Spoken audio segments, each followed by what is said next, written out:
Living with your dog, living with your dog, living with your dog with Charlotte.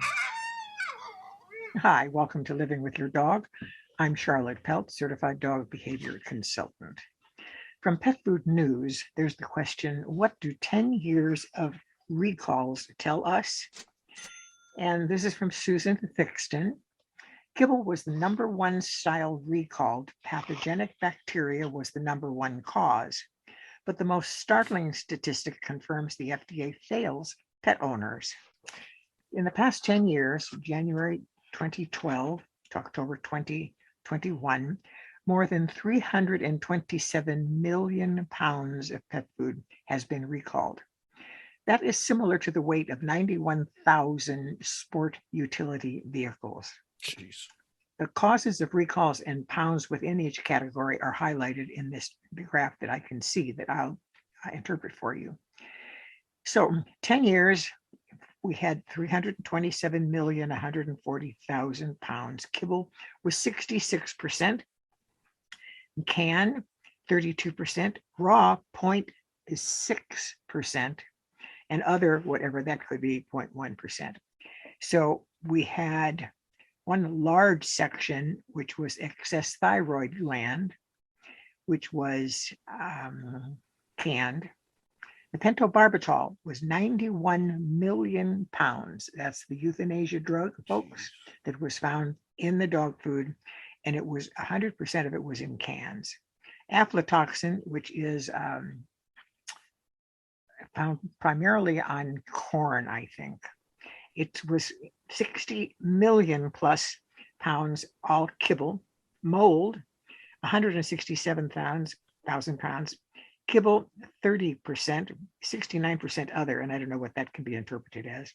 And foreign objects. And I saw one picture with like a blade was in the bag of dog food, right? I remember that, yeah. 1,737,000 pounds canned, raw 1.7%, and excess or insufficient vitamin or mineral, 13 million pounds. So we're talking in terms of, again, I think it will be pointed out that it wasn't the authorities that discovered all of these things. It was pet owners. Okay, so she goes on to say, the worst year for recalls was 2013 with 125 million pounds of pet food recalled. The very next year, 2014, we saw the least amount with only 227,000 pounds. How can the pounds of pet food recalled vary so dramatically in 2 years? Yeah. Because pet owners are at the mercy of regulatory discretion with recalls, with the exception of pet owners forcing regulatory to take action via test results. Pet owners are given no guarantee regulatory authorities will investigate a potential issue with a pet food through a consumer complaint. And even if an issue is investigated, there's no guarantee the pet food will be recalled. For example, an FDA notice published in 2016 stated, during 2012, CVM received approximately 3 consumer complaints per month associated with Nestle Purina Pure Beneful dry dog food. It's an abomination. I mean, it's just, we don't get Old Roy, but this is our version of it here. Okay, so in January 2013, the College of Veterinary Medicine received a surge of consumer complaints that occurred after a media report implicated Beneful dry food as a potentially harmful dog food product, end of quote. Because the agency received, quote, a surge of consumer complaints, end quote, regarding Beneful, FDA investigated 3 Purina manufacturing plants. The FDA investigation stated the agency found no direct cause for the many pet illness complaints, but the agency did find samples of Beneful contained ethoxyquin, which is a preservative linked with cancer, and 6 samples of Beneful tested by FDA contained above the allowable level for cyanuric acid and animaldehyde, which is melamine, the cause of the deadly 2007 recalls. Any of these issues could have resulted in a recall, but the FDA Center for Veterinary Medicine decided to, quote, provide educational outreach to Nestle Purina corporate headquarters instead. Right. CVM, this is a quote, elected not to pursue regulatory actions during this incident, end of quote. So she goes on to say, over the past 10 years, the cause of recalls were: one, pathogenic bacteria. This was the number one cause of pet food recalls. It was almost 49% of all pet food recalls over the past 10 years. More than 159 million pounds have been recalled. And while the FDA and CDC continually warn pet owners to the risks of pathogenic bacteria in raw pet foods were only 1.2% of the total. Kibble, on the other hand, which FDA has never warned pet owners to the risks of pathogenic bacteria, is 98% of the segment. So they don't warn you about kibble, they warn you about raw, which is 1.2% of the total. Okay. Of the brands that were recalled for pathogenic bacteria, the then owned by Procter & Gamble Natura brand was responsible for 75%, more than 120 million pounds. Even though kibble pet foods were responsible for 98% of this category, kibble pet foods were only recalled for pathogenic bacteria in 6 of the last 10 years. And it lists a whole number of pounds and stuff. And after a very bad 2012 and 2013, kibble recalls gradually decreased down to 0 for 4 years. Why was there such a dramatic difference in the last 10 years? This can perhaps be explained by another type of regulatory discretion. The FDA used to have a compliance policy specific to kibble pet food, salmonella contamination of dry pet food. This policy stated, in a case involving salmonellosis diagnosed in a mother, daughter, and the family dog, the Milwaukee Health Department traced the cause to a dry dog food, and a recall resulted. Following the recall, CVM initiated an abbreviated inspection and analytical survey of a representative number of manufacturers of finished dry dog food products to explore an industry claim that it is an impossibility to manufacture this type of product without salmonella contamination. That's thanks to HealthGate. Okay, so this compliance policy disappeared from the FDA website in July of 2013. By coincidence, this FDA compliance policy that made a very incriminating statement regarding kibble pet food disappeared from the FDA website after the agency had multiple meetings with pet food industry representatives. And it lists February 2013, twice with the FDA CVM director, Bernadette Dunham, who met with the representatives of Purina Pet Care, and June, the same person with multiple representatives of Purina Pet Care. And again, Dunham with multiple representatives of the National Grain and Feed Association. 1 month after the last meeting with the pet food industry, FDA withdrew the incriminating compliance policy, but the meetings with FDA continued. Representatives of kibble pet food manufacturers continued to meet with FDA in 2013 and early 2014. In January 2014, representatives from Purina, Mars, Procter & Gamble, and the Pet Food Institute met with FDA regarding FDA's zero tolerance policy for salmonella in pet food. And by coincidence, kibble pet food recall for pathogenic bacteria went down to 0 for 4 consecutive years after these pet food industry meetings with FDA. Okay, so pentobarbital. The second leading cause of pet food recalls is pentobarbital, the drug used to euthanize animals. More than 91 million pounds of pet food, all canned, have been recalled because they contained a euthanized animal. All 91 million pounds were recalled because of the actions of 2 pet owners, not regulatory monitoring. In 2017, a pet owner in Washington state experienced all 5 of her dogs becoming seriously ill almost immediately after eating a pet food, Avengers hunk of beef, canned dog food. 1 did not survive. This pet owner made a future-changing decision to have a necropsy performed on her dog, which found the euthanizing drug pentobarbital within the dog food in the dog's stomach. The necropsy results were provided to FDA and a recall followed. After the Avengers recall, a pet-owning television station journalist in Washington, D.C., decided to test 62 cans of various brands of dog food and found pentobarbital in 9 manufactured by Smuckers. Don't buy anything from Smuckers. Those lab results were provided to FDA too, which resulted in more recalls. Because of the actions of these two people, not regulatory oversight, more than 91 million pounds of dangerous pet foods were removed from store shelves. In 2018, the director of FDA Center for Veterinary Medicine gave a speech to industry stating, new evidence is showing that it may be a much more pervasive problem throughout the animal food supply than originally thought, and we have reason to believe rendered products can be a source for pentobarbital if not controlled. End of quote. Despite this concerning disclosure to industry, the FDA has never warned pet owners of the risk of pentobarbital. And pentobarbital contamination in pet food did happen again.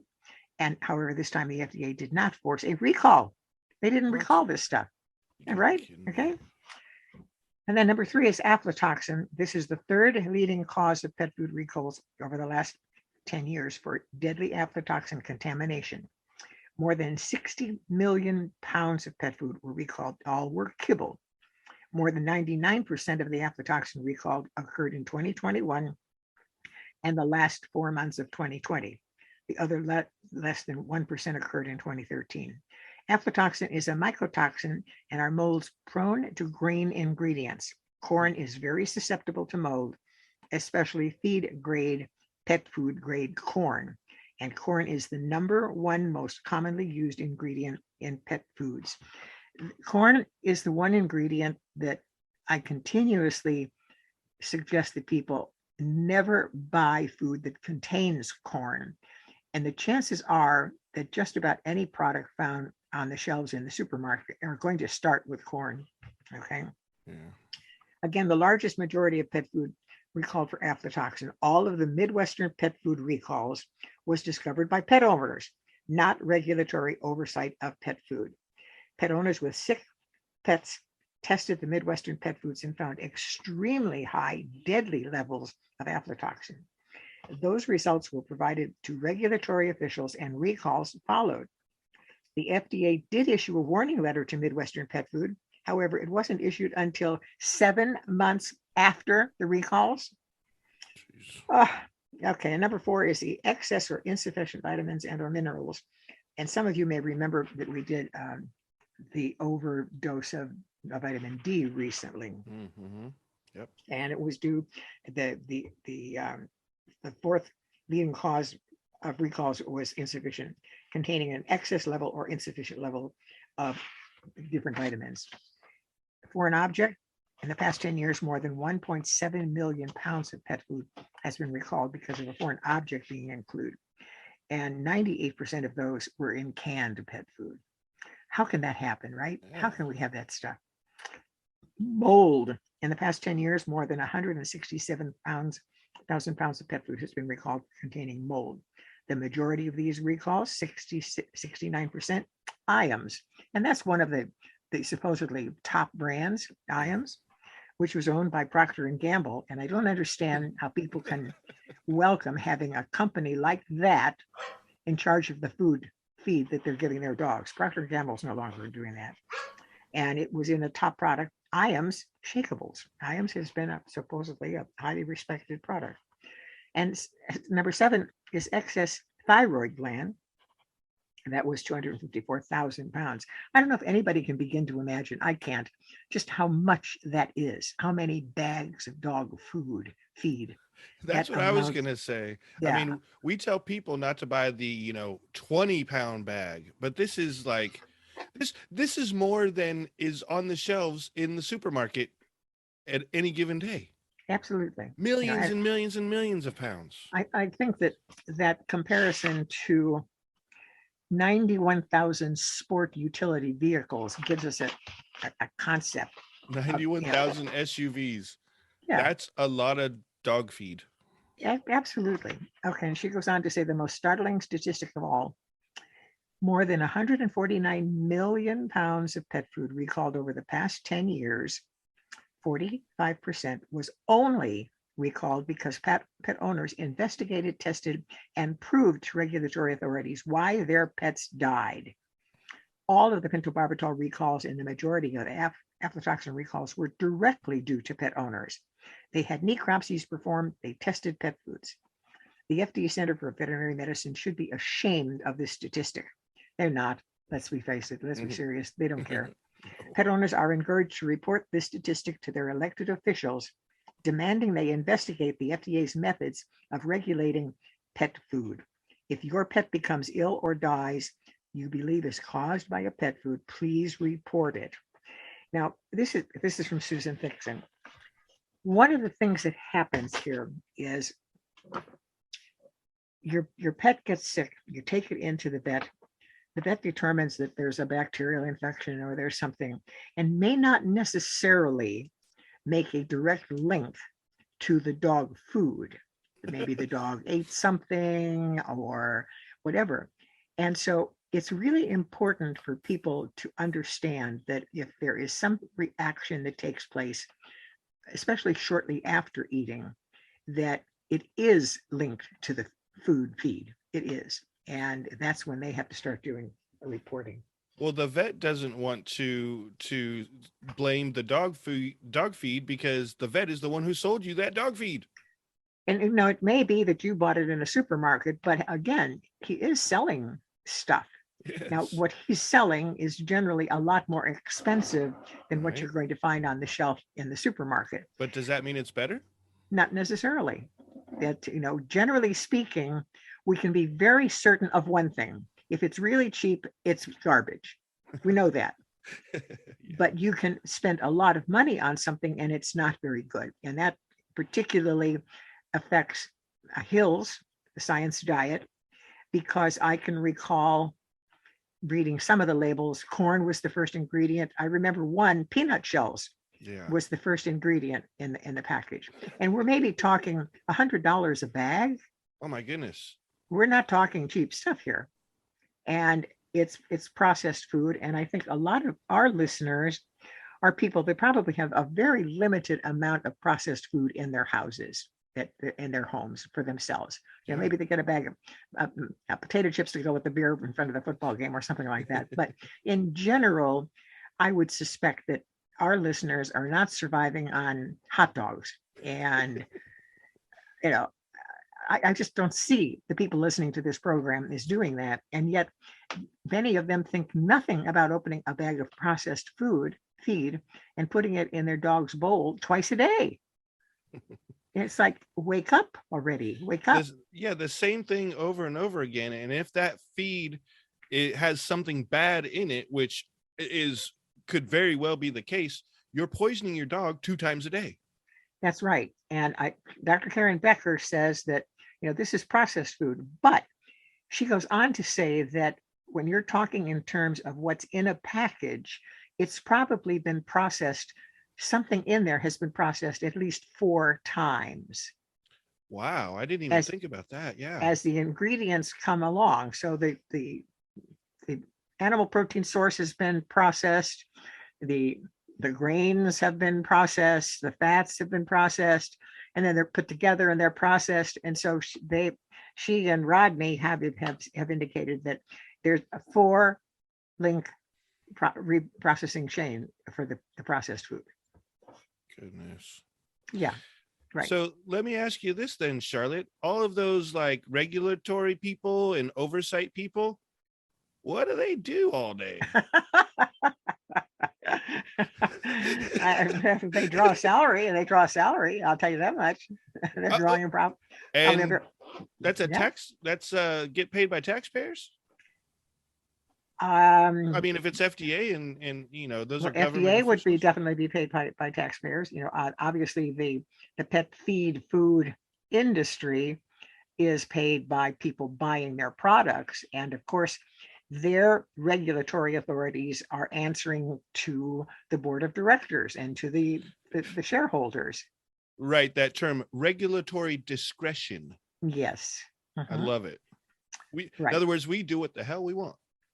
Exactly. And actually, I know we've come across that statement when it comes to what FDA has said. Even though it is illegal, it is against the law. There is actually a law that says that the pet food industry should only be using animals slaughtered for that purpose. And FDA says we'll use our discretion, and we don't see anything wrong with diseased, dying, dead, down animals going into food because they take up too much room at the fill. Or the one thing that's in addition to that dead D's design, the 3Ds, the euthanized animals. I mean, that means pets, right? In general, it does. It could be a horse. And my vet friend Kitty said sometimes a cow can be in there. But in general, that's the case. Now, just this week, there was a specific incident of a dog, a real dog, that had been found in a dog feed. That it was actually a euthanized dog that had been in there. Right. So we know that it's taking place.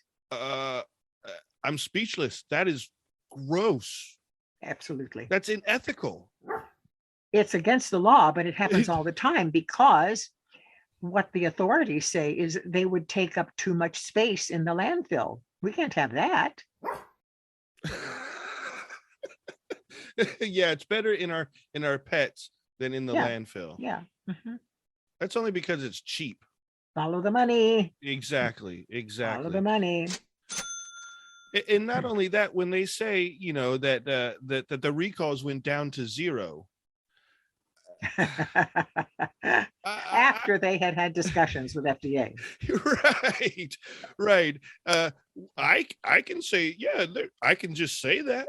Yeah, we're all good. We don't need recalls. There you go. The number's 0. Yeah.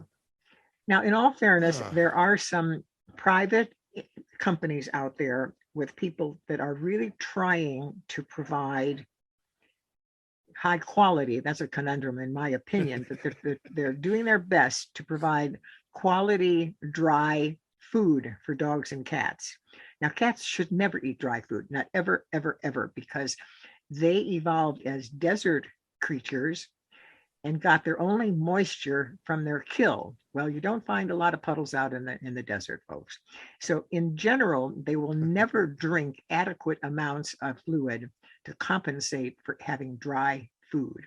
The other thing is all dry food is carbohydrate loaded, and cats have an exceptionally high requisite for meat. They're an obligate carnivore. They must have meat. So we're talking in terms that this is, they're at the top of the list where they shouldn't be getting it. But even though there are companies out there that are truly using, in some cases, organic, range-fed beef, whatever, it's still processed. It's still loaded with carbohydrates. There's no way to make dry food without having something like a minimum of 40% carbohydrates. Now, stuff on the shelves in the supermarket could be way up over 70% carbohydrates. And remember, dogs have a 0 carbohydrate requirement. 0. They don't need them at all. Of course, we don't either, but that's another story. We have choices. We're not giving the dogs any choices. And in terms of recalls and feeding your dog the dry dog feed, I just want to remind listeners that it's extremely important, as Charlotte has told us before, to keep those bags. Keep the bag that the dog food came in. And why is that, Charlotte? Because if something were to happen, that your dog did get upset stomach, got sick, even dangerously sick, you want to be able to take the information on that bag to your veterinarian and have it reported. So it's not like, well, I bought it at the market and it was, I don't remember, $29.95 a bag. You want to have the package that tells you where it was made, what the lot number is, what the ingredients are, and that information can be passed along to authorities that may or may not do anything about it. Right. And is there a place where dog owners can go to learn about the recent recalls? Is there like a specific site for that, or do we have to do our research? There are sites. I think Pet Food Advisor is one that, and Susan Thixton will report on recalls. But I think I can't remember all of the possibilities. But if one goes online, one can certainly find a site for recalls, and you can get notified. Well, I'm just skeptical, as there's so much misinformation on the internet these days that Absolutely. I would be skeptical. I would be worried that I would be going to a site that wasn't going to give me the truth. And I think that's why we here will send our listeners to people like Susan Thixton or Pet Food Advisor. Right. And Dr. Karen Becker is another one to sign up for her blogs. She doesn't just regularly list dog foods, but she has a lot of valuable information. Yes, my friend Kitty says her only big issue with Karen Becker is that she has features herself with her brachycephalic dogs. They're pugs, I think.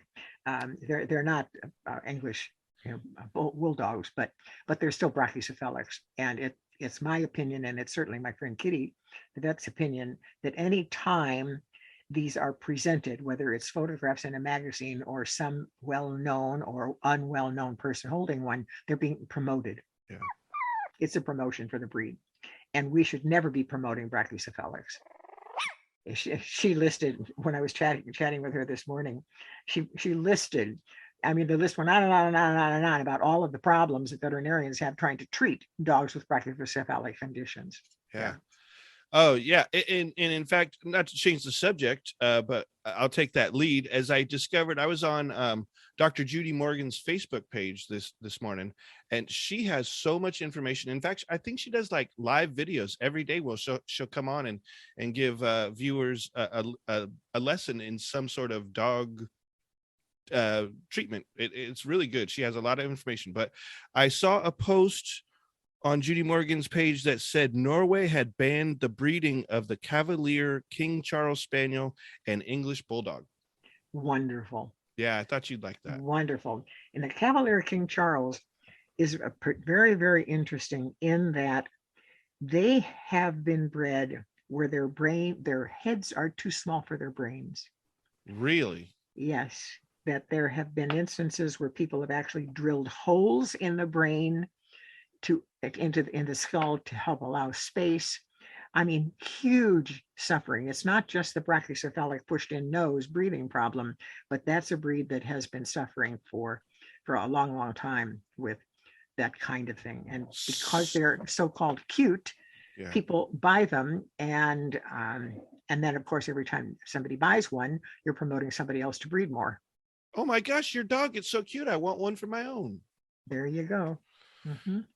And so having a skull that's too small for the brain, that just seems to me painful. I mean, absolutely. When we're humans and we get a concussion, our brain and our head hurts. That means that little dog is head pain 24/7. Absolutely. It's apparently a true nightmare. Mm-hmm. What was that breed again? Cavalier King Charles. Oh, okay, good. Then I'm really glad that they are banning the breeding of those dogs, and that's in Norway.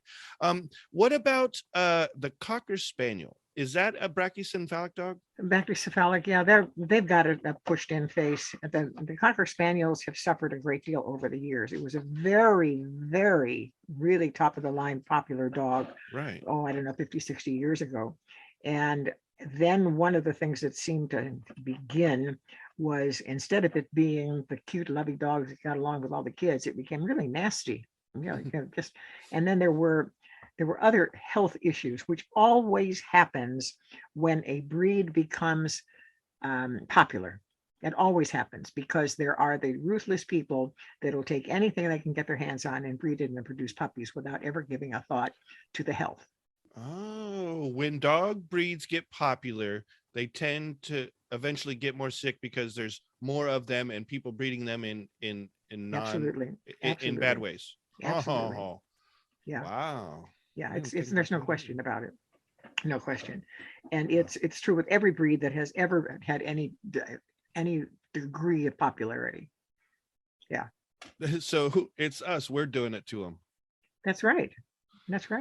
For our own benefit, which money. Yeah. Mm-hmm. Oh boy. No question about it. Living with your dog with Charlotte. Okay. How about behavior? Some things with dogs. This is from Stephanie Howe, a doctor of veterinary medicine. And it's can dogs get depressed? Hmm. Signs, causes, etc. And so she says, depression, as we know it in people, is a mood disorder that causes feelings of persistent sadness and worthlessness. It's often linked with a loss of interest in normal activities. Depression is more than just a bout of the blues, temporary sadness, or grief, though these feelings can all play a part.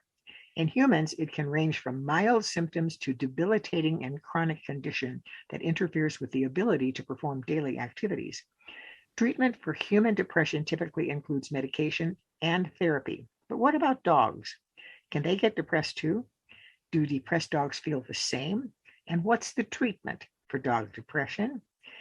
Can dogs get depressed? Yes, but dogs do not typically experience what we recognize as clinical depression in humans.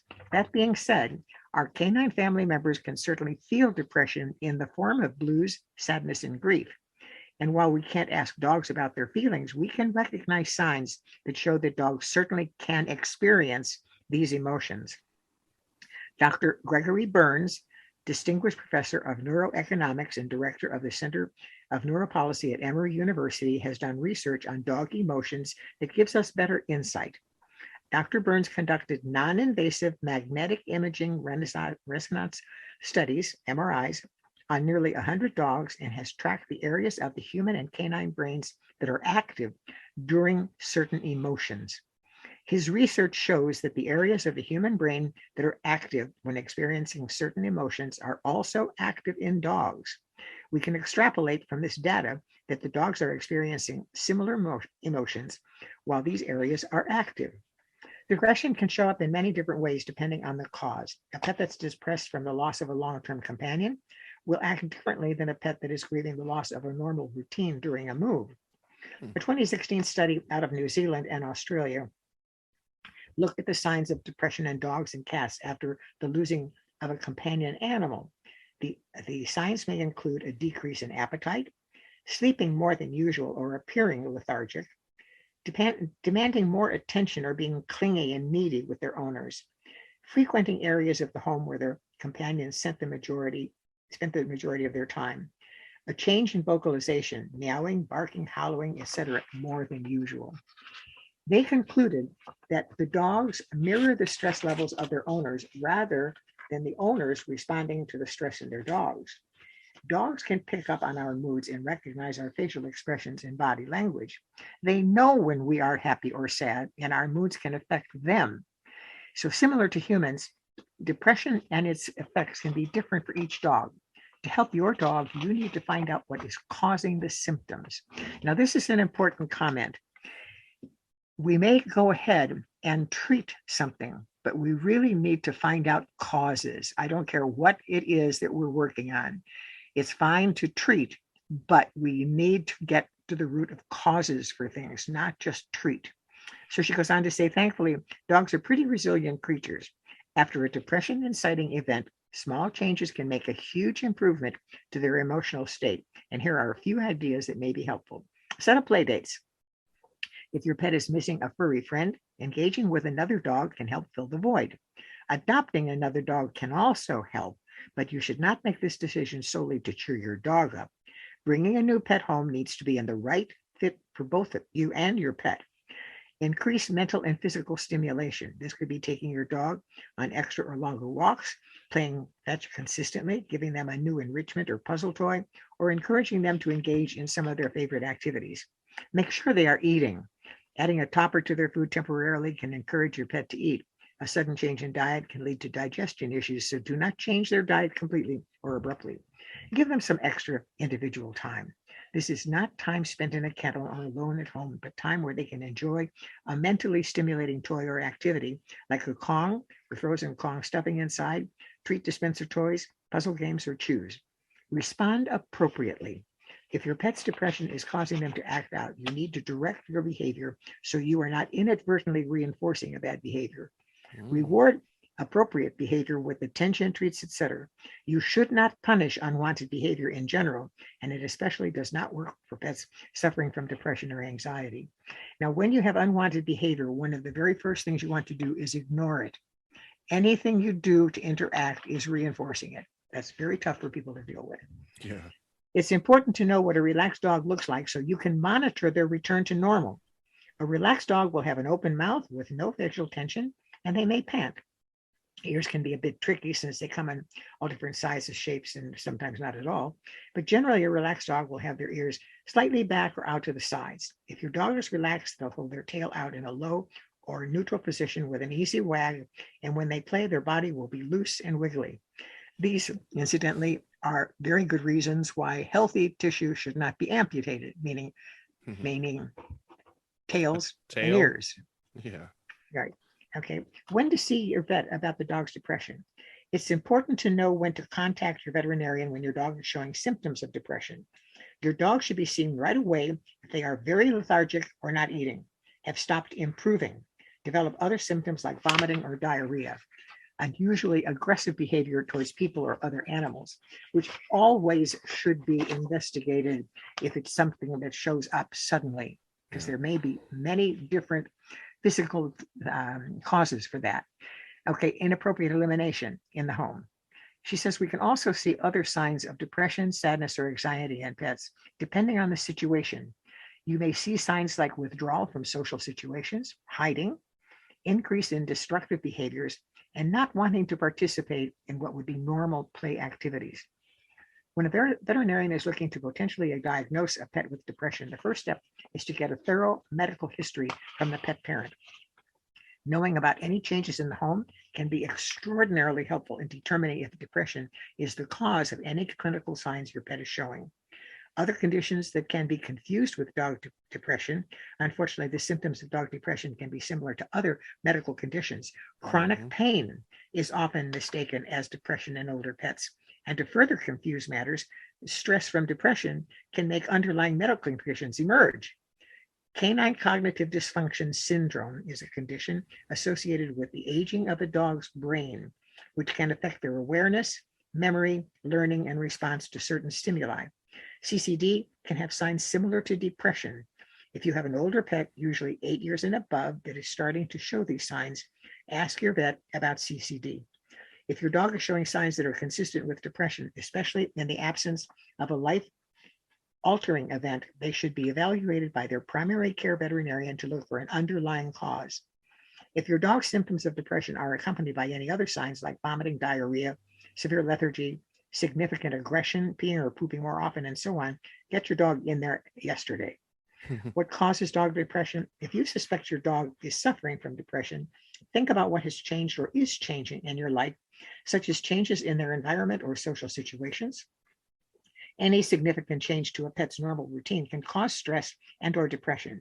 And this is not a complete list, but dog depression can be caused by chronic pain or chronic illness, trauma like an injury or abuse, isolation, such as a pet that's created only after a surgery or injury, lack of mental or physical stimulation, especially in energetic or working dogs, and changes in the household, like the addition of a new family member, human or pet, a change in work or school routines, like the pandemic, and like the pet parent going back to work after an extended stay at home, like the pandemic. Pets can also feel empathy with pet parents, including depression. A 2019 study in Sweden looked at the concentration of long-term stress hormones in humans and their pets and found that dogs had similar stress levels as their owners. Okay, there are the rare circumstances when the stress caused by depression can cause underlying health issues to emerge. If you are concerned about your pet's depression, schedule a visit to talk to your veterinarian. This can help ease your concern and give you some great ideas on how to help your pet. As with the majority of behavioral concerns in dogs, medications should be just one part of the treatment plan. Medications for dog depression are usually beneficial when combined with behavioral modification, supplements, and pheromone products. And pheromones are, you can get them in plug-in, you can get them spray, collars, and so on. And they're using the pheromone of a lactating bitch, which she presents to help calm her puppies. And it's something that is useful for dogs. Okay, so there's a behavioral modification supplements in the pheromone products. Medications can be especially helpful for pets that have a history of fears or anxieties and are going through a difficult situation. If your dog's depression is causing behavioral issues, careful environmental management and behavior modification are important. It's vital that the treatment plan for a pet with severe depression come from a certified applied animal behaviorist and a veterinary behaviorist or a primary care veterinarian who practices veterinary behavior. And incidentally, certified applied animal behaviorist is something like Dr. Patricia McConnell. I am not a behaviorist. I'm a behavior consultant. And I have said over and over and over again, I'm very unappreciative of any given person saying that they're a behaviorist. There's nothing illegal about it, but it gives the wrong impression.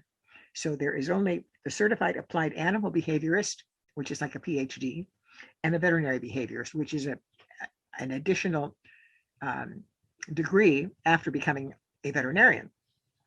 Okay, after you talk to your veterinarian about your dog's specific situation, you can move forward with the recommended treatment, which may include prescription medications, behavior modification, environmental changes, supplements, medical therapies, and selecting a trainer who's qualified to manage these issues.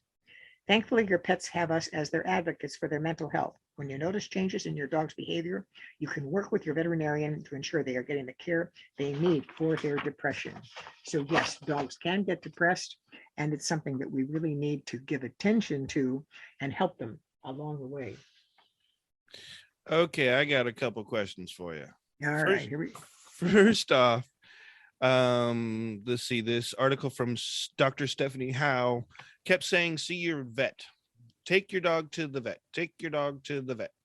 Now I understand taking my dog to the vet if it's got a broken leg or, there's something immediate that needs to happen. But with all the talk that we've done, Charlotte, I'm kind of skeptical about taking my dog to a vet, especially if it's just like a depression thing where because we know that the vets are reactionary. They're not going to try to find the cause and stuff like that. They're just going to, as far as I'm concerned, just give my dog some drugs. Well, that's why I am a huge proponent of alternative medicine veterinarians. They are the ones that are going to make that effort to find out causes and treat preventatively. Right. In allopathic medicine and veterinary medicine, prevention is not taught in vet school. That's not the way it works. They wait for something to happen and then they drug it or cut it out or do whatever. So alternative medicine veterinarians and doctors want to find out the reasons these things are happening so we can get to the base, to the core, and solve the problem, which may involve medication, but it's going to have, as this article has said, it requires behavior modification. Veterinarians in general have very little knowledge of behavior. They do not study it. It takes a veterinarian that is particularly interested to investigate that. And I noticed at one point when I was with my daughter up in Oregon, and she is a veterinarian, and her, at that point, 7-8-month-old Australian Shepherd was jumping on her, and she told the dog no and pushed her off. I said, you just reinforced it. I did not. Okay. So she's the doctor. She knows. What am I? I'm just a behavior consultant. But she had reinforced it. Just a behavior consultant. Well, that's in your training to be a behavior consultant. Did you guys focus on preventative measures rather than reactionary measures? Well, I think that's what behavior consulting is about. We're talking in terms of when there is an issue. For example, if the dog is jumping on you, why is the dog jumping on you? Okay. Not just stop the dog jumping on me, but why is the dog jumping on me? The dog is probably jumping on me because that's the only way it's been getting any attention. Oh, yeah. So it's going to jump on me. And the more I say no and get off and get down and stop it, the more it is being reinforced for jumping on me. So I need to be pursuing the avenue that says, why is the dog jumping? And in this case, it was, okay, start giving the dog attention for 4 on the floor. Ignore the jumping, pay a lot of attention to 4 on the floor.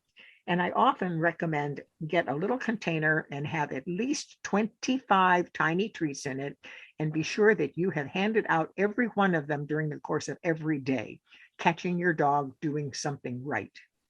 Not that you've told them to do it, not that you're asking them to do it, just that they're doing it. They're just walking along, they're wagging their tail, they've got 4 on the floor. Good girl, treat.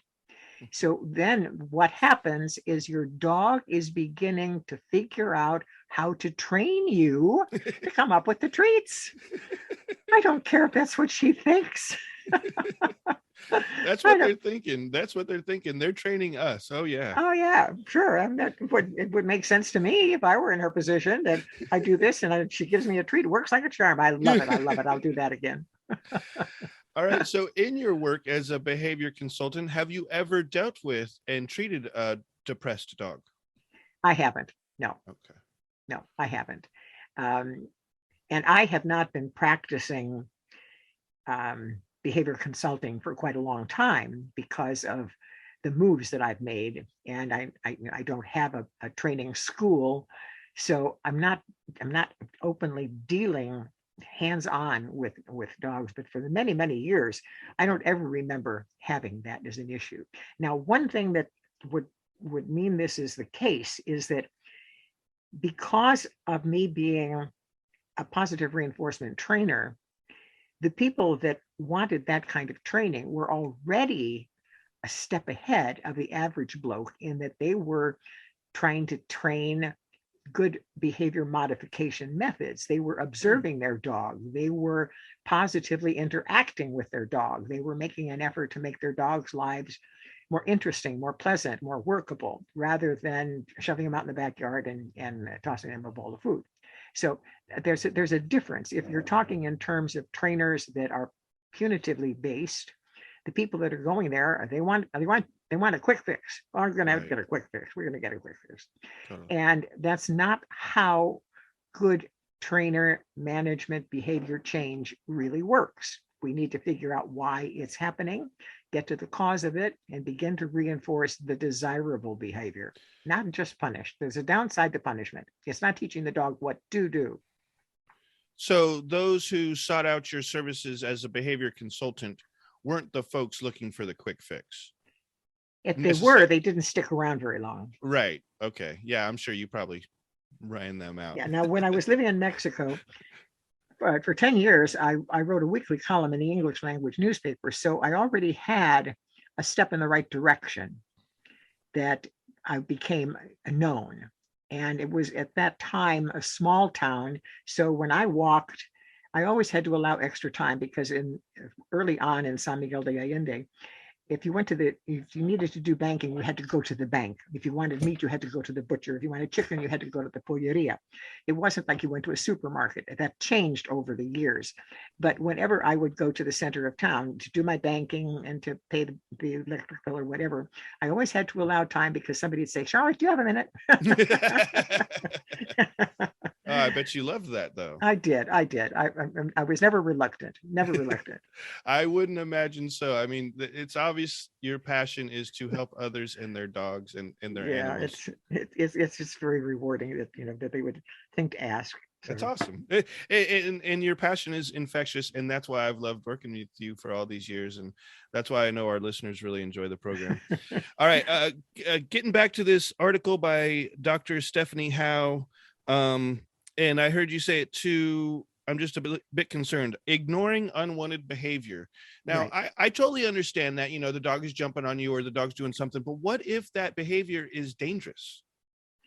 Well, then we're going to have to take management issues. All right. So what would you consider a dangerous behavior that we would not be able to ignore? Well, since we've been going with the jumping on, let's just take that as the average, since we've been using it as an example already. All right. So if we have a 70-pound, 8-month-old schnoodle doodle that is jumping on your 95-year-old grandmother, whoa, right. we must do management here. Okay. So it can be that we make certain that said dog is tethered, located where it has a nice soft place. It's got a bone to chew on when she's walking around with her walker and trying to get dinner going or whatever. So we try to manage that they are never together unsupervised at any given time. So this is where management is so important. We, meanwhile, can be working on teaching the dog not to jump on anybody, but we have to prevent the dog from jumping on somebody that they can injure. And so that's where management is so important. Okay. I get it. We've touched on that quite a bit, the difference between training and managing. Right. And they can go together, but you may need to manage the situation until the training has taken place. And with a dog that has had a lot of time and experience repeating reinforcement for jumping, it's a much more difficult situation that can surface again. So obviously, from the moment that you bring the puppy or rescue dog into your home, the training has started. One of you is training the other. That's right. The dog is training us. That's right. All right. One more question from this article.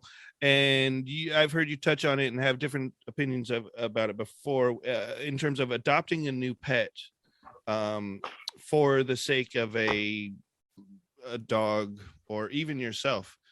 That's not always the best move, if I recall you saying such. When we adopt a dog from a shelter or any rescue organization, there's what's called a honeymoon period. They've been put through a lot of stress. Everything is very stressful in a shelter, barking, all kinds of strange people going around, dogs may be kenneled right next to them that are showing aggression. It's an endless list of completely abnormal conditions that are very stressful for the dog. So you get this dog, you've decided, you walked her around a little bit, she seems to be okay interacting in the parking lot with your other dog, and you take her home. And everything is fine for a week or 10 days or 2 weeks. And then all of a sudden, she's figured out the routine and the honeymoon period is over. So the dog that had been extremely shy may now be very confident. And there may be other rumbles of bits of personality that you find disagreeable. It's not surprising. It's testing the situation. It's like adolescence. They've got to test the parameters. Right. So when you bring a dog into your home that you're adopting from whatever source, you want to be able to treat it in a way that you reduce its exposure to new things dramatically. They are allowed in only a restricted space for a week or longer. They don't just come in the house and run around. They have a safe place for their food, their water. They're regularly taken out for potties. You begin working right away with them, reinforcing desirable behavior, and you gradually increase the experiences that they can have. So it's important for you to be observing your dog and giving your dog the opportunity to get a handle on how things work in this household. You may have no clue what the previous experience is for that dog. It could have been wonderful. It could have been a disaster. Then it could have been tied out in the yard for the first 2 years of their life. You may not ever know that because people are not always going to tell the truth. That, there's an old saying, don't look a gift horse in the mouth. Well, it's because with horses, their teeth grind down at a particular way, but people can fuss with the teeth and you just don't know whether it happened or not. So when we're talking in terms of dogs, there may not be a history. If a dog was picked up as a stray, they could have had a wonderful life.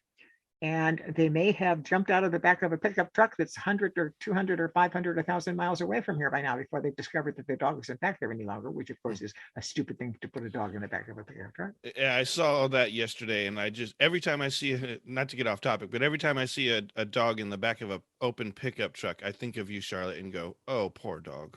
Right. I remember once I was driving, it was in Mexico, and I was driving around a twisty, twiny road. And there was a dog in the back of a pickup. And as the man drove around the curve to the right, the dog fell out to the left. Exactly. Yeah. And what do those stupid dog owners do to relieve that? They chain their dog up to the bed. Now imagine if that dog flew out of the car and was chained.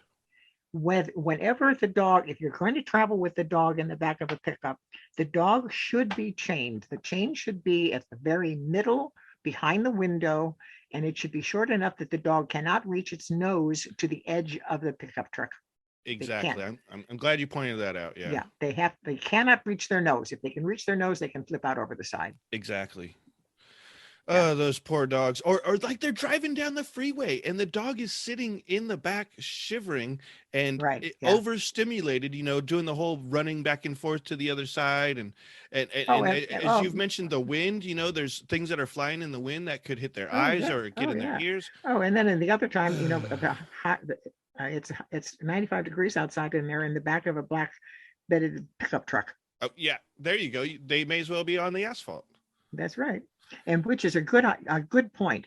When you walk your dog in the summertime, walk early in the day or very late, and do not walk on the black asphalt, or take your shoes and socks off and you walk on it so you know how hot it can get. Yeah, you tell them, Charlotte. Oh man. Okay. We have reached the end of our hour. Let's do a little bit of review. We started off talking about an article from Pet Food News and one of our favorites, Susan Thixton, about a review of the 10 years of recalling dry or pet feed, both canned and dry. And it turns out that in the last 10 years, there's been over 327 million pounds recalled. I think Charlotte said that was something like the weight of 90 SUVs. Imagine that. 91,000, I think it was. 91,000 SUVs. Holy moly. I think so. Yeah. That's a lot. All right. So you want to pay attention to what you're feeding your dog. If you can, get off of that dry dog feed. If you are going to still feed your dog that dry dog feed, it's very important that you keep the bag so that you have all the information about that feed just in case something happens to your dog. And then next from Dr. Stephanie Howe, can dogs get depressed? Well, yeah, they can get depressed. The cool thing is as this article explained, they were doing MRIs on dogs, and it turns out that their brains work a lot like ours. We get depressed. What you want to do is find the cause. Find the cause of your dog's change in behavior. A lot of things that you can do. Give them attention. Again, quality of life, quality of life, quality of life. That's what it's all about. All right, Charlotte, before we head out, do you have any last words for us? This one is interesting. Dogs are wise. They crawl away to a quiet corner and lick their wounds and do not rejoin the world until they're whole once more. I'm not sure that that's true, but it certainly has been observed in the past that dogs will do that. When we are thinking in terms of our own pets, we want them to come to us. A dog that is a feral would probably want to hide because otherwise the illness or injury would show weakness and they become a victim. So there you go. I would like you to be able to contact me with any questions you may have regarding particularly behavior issues, but I can address other things as well. One of my favorites is nutrition. So we're here to help you, and Nate will tell you how to get your questions to us. To get your questions to us, just email livingwithyourdog@gmail.com. That's livingwithyourdog@gmail.com. And also you can find Living With Your Dog on Facebook. Living with your dog, living with your dog, living with your dog with Charlotte.